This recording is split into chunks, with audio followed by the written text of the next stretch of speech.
tajaajila nama guddaatiif namni keessaa kun nama biyya Arabaa jiru nama guddaadha. Dillattiin yeroo salaataa osoo niif hin gahine salaanni gahee ni salaata jetti. Yeroo san sijaajaa waan itti salaatan kan manuti musallaa jedhanii afaan Arabaatti ay sajjaadaa waan ittiin sajjaadaa ittiin salaatan san naaf kanni jetti. Niin kan naafii diduu dandayu. Ka yeroon salaataa hin gahin namni tokko yeroon salaataa osoo hin gahin salaata jee yoo ati kan beeytu taate nama sanarraa dhorkuu qabda. Yeroon salaataa hin gahin jettee ibsitee fi akka hin salaanne yeroon salaataa osoo hin gahin akka hin salaatamne godhuun suni dirqama ati qabdu.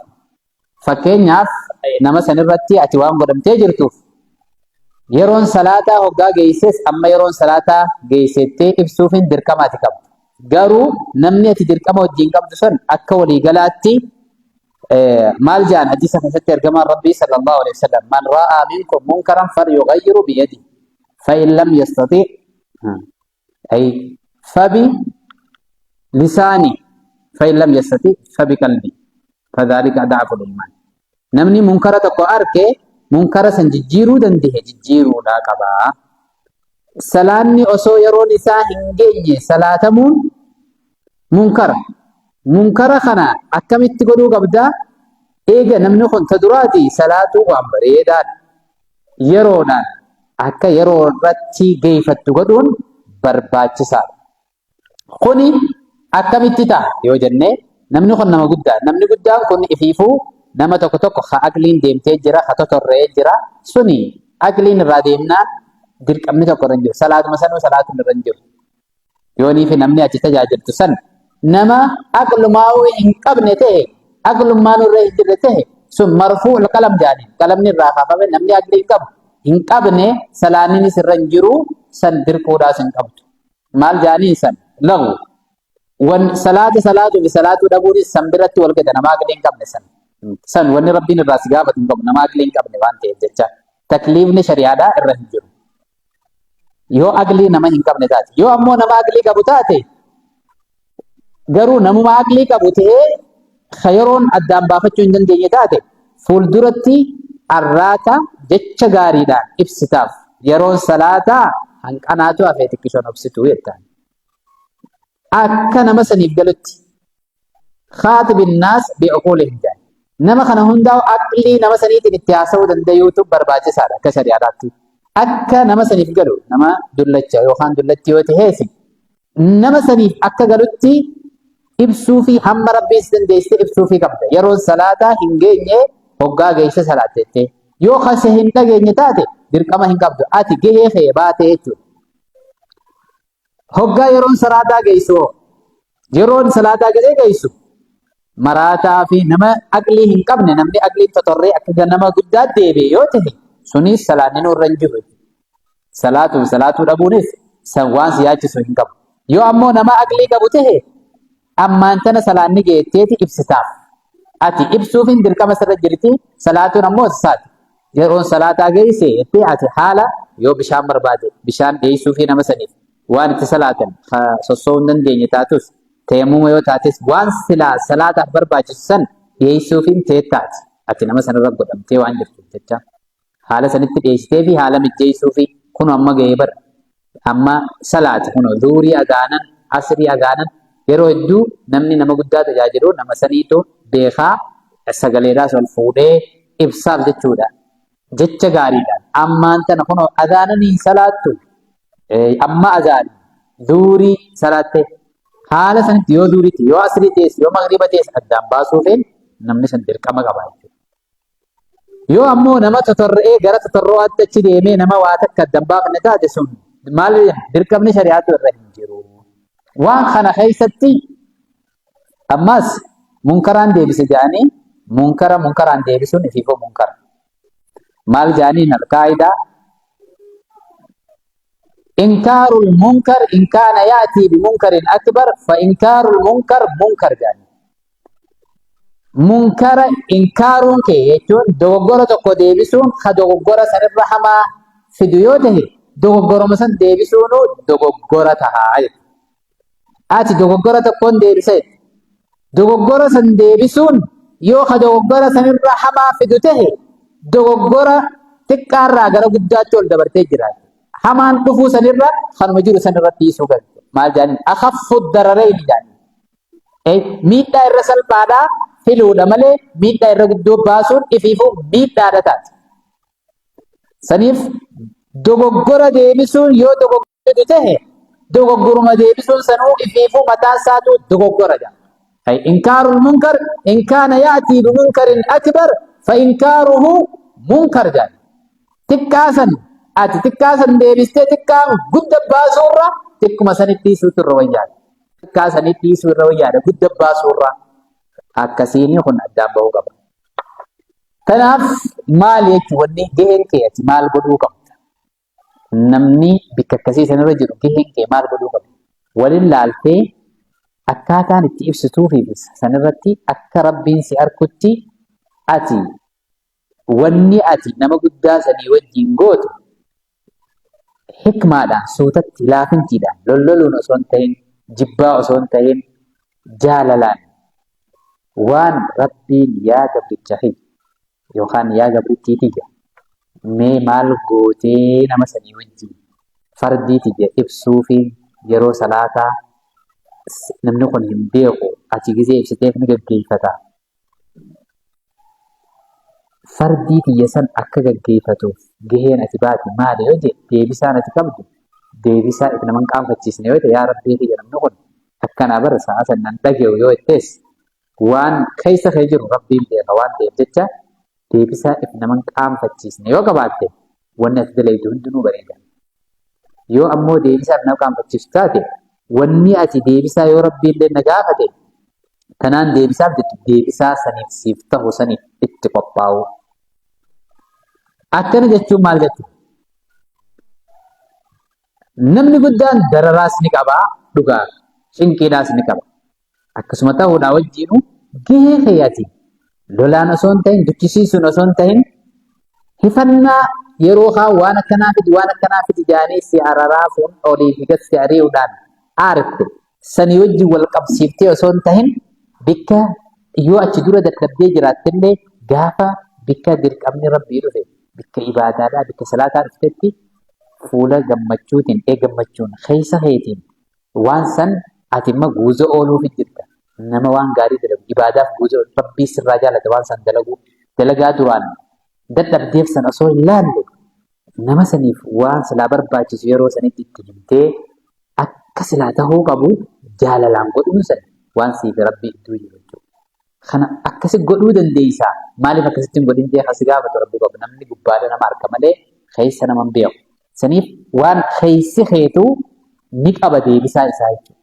Deebisaa. Haa ta'u namni yoo nama totorree taate saniis ibaadaanuu irra hin jirtu yoo salaatees nama kan ni taa'u jechuudha. Dura salaatuun booda salaatuunis tokkuma jechuudha. Lahuu ijaani. Ijoolleen xiqqishoonni salaan nagidee jechuudha. Yeroo eeggadhuu fi yeroo na eeggatin jedhan namni aqliin irraa deemte akka tosorroo deebiin namni guddaanis akkuma ijoollee xiqqoo sanii irratti hedduu hin jajjabeessin jechuudha. Yeroo sanii dhiyeessitee fi hamma dandeessutti ati yeroodhaan akka eeggatan godhuun dirqama keessa. Kana hunda keessattuu wanni ati dalaytu tuni waan rabbiin yaa gabritti kiyya maaliif waan akkanaa dalayte yoo jee deebisaan isiidhaa guyyaa qiyaamaa gisee rabbiin yaa gabritti kiyya abaluu maaliif kana gootee jee sin qaanfachiisne yoo taate waan gaarii dalaguu jechuudha. Haaluma sanitti itti fufii. Gaafiin itti aantu namni eessatti kaafamaa? Hadiisa keessatti hadiisa Muslimii fi Bukhaarii keessas ni jira. Hadiisni kun hadiisa sahih keessatti ergamaan Rabbii sallallahu alaihi wasallam dirreen mahshar gara Shaam jedhama. Shaamitti namni walitti qabamaa jedhama. Waan kana wajjin Shaam jechuun amma Dimishkii kaa'amama yennoon Siiriyaa jedhamtuudhaan. Yoo isin dirree mahsharaa ta'e ayata Quraanaa keessatti yooma tubaddalu al-ardu ghayra al-ardi jedha Rabbiin. Guyyaa dachiin tunis ni jijjiiramtii jedha. Kan waan ta'eef kun akkamitti ilaalamaa? Bika kanattis wanni wal dhawu hin jiru. Ayata Quraanaatiin hadiisa wajjinis wanni wal dhawu hin jiru. Yooma tubaddalu al-ardu dachiin tun ni jijjiiramti jedhee dachiin wanni kuni wanni ayata Quraanaa keessattis jiru dachiin ni jijjiiramti. Akkamitti akka jijjiiramtu Rabbi malee nam tokko illee beekuu hin danda'u. Kanarra dhaabbatanii sahabaanoo maal hubatan ni jijjiiramti jechuun dachiin adii taate baydaa adii naqiyyaa taate hadiisa biraa keessattis baydaa naqiyyaa gaafa qiyaamaa san dachiin ammas hoggaanii fi jijjiiramtu wanni hundinuu ni caccabti gaarrinis ni caccaba wal qixxaati dirreen mahsharaa san duuba akkamitti shaam taati waan jiru wajjin wal qabatee tokko kun haala hedduutti ilaalamuu danda'a. Dachiin hoggaanii fi akkasii wanni hundi walitti cabtee adii taate rabbiin isuma tana takkaa dachuma tana sifaa isiin amma qabdu sanarraa akka biraa itti dabalee fi jijjiire yoo fedhettanaa lahzaa keessatti kan jijjiiree bikkuma tanaa akka biraatis fiduu danda'a. Wanni suni akka maanii ajaan wanni dhoorku hin jiru laa maani'a jijjiiramuudhaafis isuma tana wanni hundinuu irraa kaatee tadilii hin qabne jechuudha. Dachii xaahiraa akka taatu ta'u wanni takka irratti hin dalagamin sani jijjiiruunis rabbiif waan salphaa takka jijjiiruun uumuun salphaadha isaaf jijjiiruun akkasuma waan salphaa dhabamarraa hoo argamsiise dhabamarraa argamsiisuuf maal ittiin fudhanne wanni takka illeenu wamaa massanaa min luguub dadhabbiin isa hin mudatu jijjiiruunis akkasuma saniif humna Khaaliqaa duratti jijjiiruu fi dhabamarraa argamsiisuunis walqixa waan ta'eef jecha wanni dhoorku hin jiru akka aqleettis akka shari'aadhaattis jijjiiramuudhaas wanni dhoorku hin jiru ammoo haa ta'u wanni jaamu nam ibidda takkaatu adan bikka jaamtu adan tun yaman keessa jirti yaman gara bahara golfi of adan haja'an adan achirra jirti jechuudha magaalaa yaman keessa jirtu magaalaa gurguddoo keessa magaalaa gurguddoon yaman qabdu keessa takka faarratti sanaadha itti aantee adan magaalaa daldalaa jaamti madiinatu tijaariyaa jaamti kolonii jalallee turtee jirti junuub jalaa sin jedhu junuub yaman keessatti ni dhawamti adan tun baharri hedduun bahara achitti jechuudha baabul mandab bahara aalama wal qunnamsiisuu jira adan achi jala ibidda guddaa jira hedduu sanillee biyya owwaati adan tun adan abiyyan jaanii shabwaa walitti dhaabbatti wanti walitti aanti adan irraa ibidda guddaa takkaatu achi bahaa jira ergamaan rabbii sallallahu alaihi wasallam ibiddi san bahee nama kana hundaa'u dirree maasharaa sanitti gara shaamitti walitti qabaa duba namni inni walitti qaboo namuma yeroo saniif hinduun ka duniyaarra jiru ibiddi san walitti qabaa jaa kaan dirree maasharaa gideenu kan hundinuu itti kaafamu gideenu takka dirree maasharaadha asirratti warri duniyaa kanarra jiru ibiddi adanirraa baateeti kallattii hundaan nama kana kallattii hundaan gideetti dhufte ni fiiga kallattii ibidda kana ta'eefa fiiga hoggaa fiigu inni fiigu eessatti farga dirruma maasharaa san keessatti farga amma yeroo niifi illima tokko tolchan bineensi tokko waa keessa naquudhaaf karaa hundatti cufaniiti hulaa takkitti makiinaa qofaaf banamaaf ka makiinaarra jiru karaan gamanaanis cufaa waan ta'eef deemeetuma gadiidhaa makiinuma san keessa seenaaf manuma san keessa akkasitti dirree maasharaa san keessa ibiddi kallattii hundaan gidee nama dhufte namuu ibidda deema horiya kara silaa ibidda jalaa itti bahutti ibiddi tun oofaati dirree maasharaa san walitti qabdi kanaafi dirreen maasharaadhaa san wajji wal qabatee maal jaan namni gariin ulamaan gariin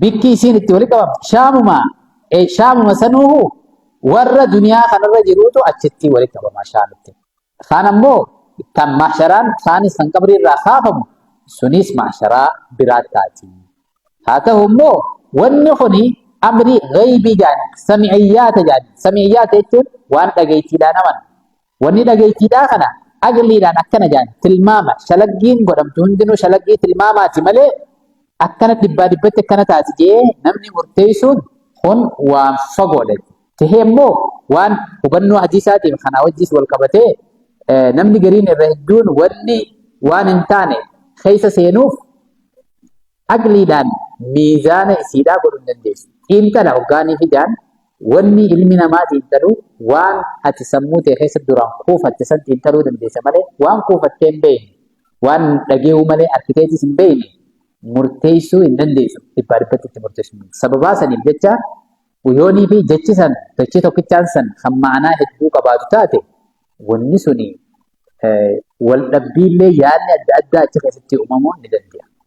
Yoo ammoo wanni qaxiin dhibbatti kan hadiisaa fi quraanaan mirkanoota san wanni irraa dubbatanuu hin qabdu addaan baatee jirti jechuudha.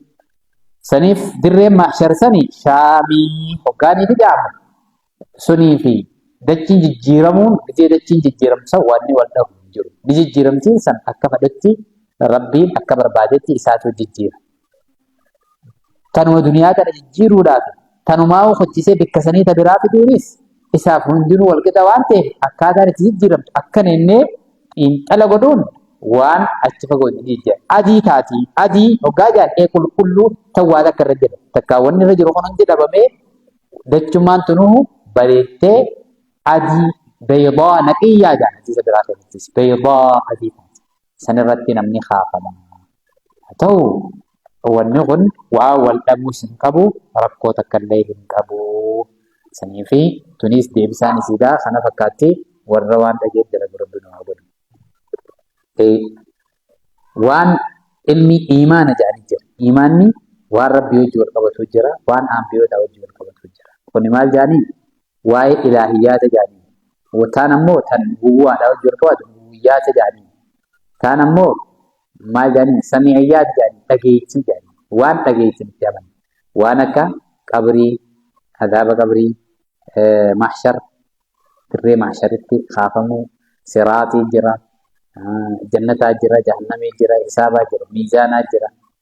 Kun hundinuu waan dhageettiiti. Malaayikaa wanni kun hundi waan dhageettiidhaan itti amanamu malee ergamaa rabbiiti kan argan sallallahu alaihi wasallam. Rabbii waan kana hunda isaan garsiisaniiti fidan. Sanii fi kan biraa wooma ergamaan rabbii akkaatuma isaan itti nu ibsisan hubannuma sanii sharafachaa deemna malee dhibbaa dhibbatti akkana innee ijaan akka nama dhaga'eetti dubbachuun taasisan guyyuma irra dhayinee beeyna malee. Haa ta'u samiiciyyaata san keessa samiiciyyaata jedhanii adda baatanii jiran. Samiiciyyaata jechuun waan dhageettiidhaan itti amantu. Dhageettiidhaan amanta malee waan harkaatii miti. Wanni biraa harkaa fi aqliidhaafis aqliinis keessatti maal qabdu? Majaala qabdi. Tun ammoo hubannuma siisanee wooma dubbatame sanirraa hubannoo ati namni kun hubannoon isaa hundinuu waan wal dhabduuf jecha hubannoo adda addaatiin dhalli namaa wal dhaba waan takka irratti. Kun sababaa saniif jecha waan akkanaa inkaaruus hin dandeessu jechuudha. Hadiisaa wajjin wal qabannaan quraantu inkaaruus hin dandeessu. Maalirra dhaabbattee yoo niin inkaareette hubannoo sanirra jabduudhaafiti ragaa qabaachuu qabdi. Wanni akka ni jirti jechuudhaafis ragaa qabaachuu qabdi. Hin jirtu jechuudhaaf ragaa qabaachuu qabdi. Osoo ragaa hin qabne akkanumatti suma keessa jiraachuu dhabuudhaaf sammuu ta'e keessa jiraachuu dhabuudhaaf hin jirtu jechuun wanni san namichuma jechuudha. Dukkaana kaartoona wal qabee taa'u hin jirtu jee wanni kanaa ni jirtu. Isa bira hin jirre malee bakka biraa ni jirta. Atis yoo ni sammuun ilmiirraa qafoo taate duwwaa taate hin jirtuun maal hin godhin biyya gaddaafuun sun maal si bira hin jirre malee bakka biraa ni jirti ta'a. Yeroo hedduu wallaalli maal qaba? Namni sammuu isaa jechuudha kaartoonaan guute yookaan wallaalaan guute maal jaa wanni takka gisee ni gaafatan hin jirtu majaa wanni kunis hin jirtu jee inkaara godhutti maaliif eessa hin jirre isin ilmii keessaa dhabamtee osoo hin ta'in isa keessa hin jirre haa qafoodha duwwaa san duwwaa akkuma nama dukkaana qafoo walitti qabee maali kaartoon walitti qabee ta'u saniifuu wanni ni gurguru maali hundi jirti hin jirtu turoo ni jirti hin jirtu wanni hundinuu hin jirtu ammoo wanni san isa bira hin jirre malee bakka biraatii dhabamteeti. Saniif hin jirtutti jaggaruu dura adda baafachuu. Eessa hin jirre si bira hin jirre moo ija kee keessa hin jirre moo mana kee keessa hin jirre moo mataa kee keessa hin jirre moo eessa hin jirre adda baafachuun barbaachisaadha. Hin jirtuudhaan jarjaruu dura. Saniif yoo ni jirti jettee eessa jirti?